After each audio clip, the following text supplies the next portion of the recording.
صعوبة المحاولة من واجنر في منطقة الجزاء رأسية، حاول من خلالها نادي السد.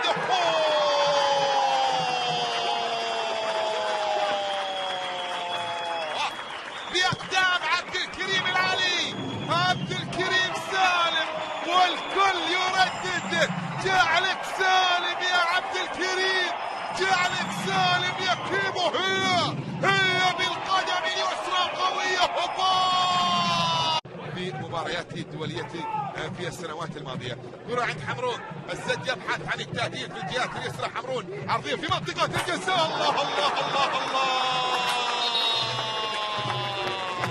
لم لا؟ وهو العالمي يسجل بقميص الزعيم العالمي. جافي مرة أخرى، جافي كمان وكمان، كل ما تكبر تحلى وتصير أحلى وأحلى. شوف العرضية، شوف الطيران، شوف الرأسية. يا الله يا الله يا الله.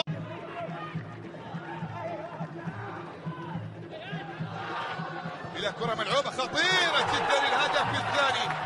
الآن رسميا السد يتقدم، يسجل، يضع الكرة في المرمى عن طريق الجزائري حمرون يوغارتا بعد غياب مواطن بغداد بنجاح.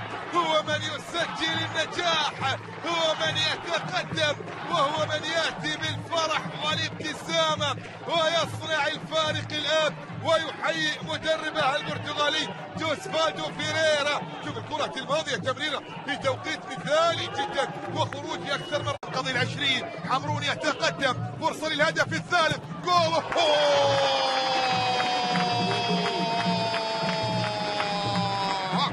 العلامة الأولى بقميص الزعيم السداوي تأتي عن طريق بوعلام.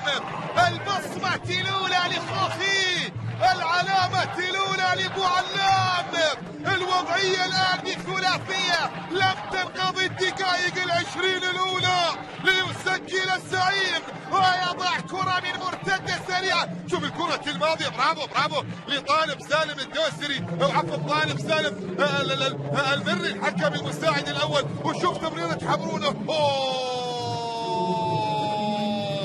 لمسة في المكان اللي يحبه خوخي.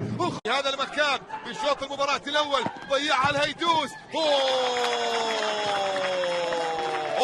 يسجل عبد الخالقوف، يقلص الفارق، يستعيد الآمال، يضع الكرة في مرمى سعد.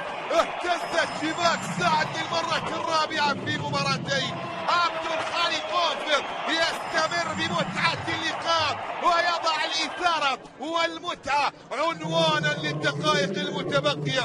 راح لها سعد في نفس الزاوية، في نفس